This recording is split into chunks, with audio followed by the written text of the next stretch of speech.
Tim Geologi Kementerian Energi dan Sumber Daya Mineral melakukan pemeriksaan tanah dan batu di sejumlah titik longsor di Kabupaten Majene dan Mamuju, Sulawesi Barat.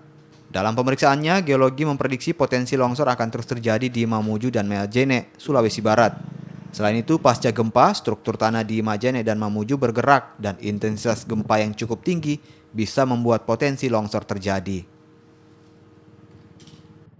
Menyusuri jalan terkait dengan dampak dari gempa bumi kemarin, tapi untuk step ini kita berada di wilayah yang memang lebih ke arah ancaman dari gerakan tanah atau tanah longsor.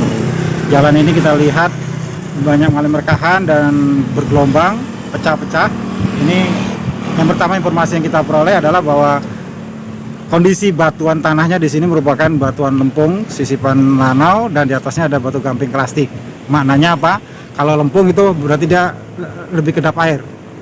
Dan kalau terekspos segini dia akan mudah luruh. Jadi ketika jalan dengan beban kendaraan seperti ini, ya tentunya dia akan terus mengalami tekanan dan mudah untuk digerakkan.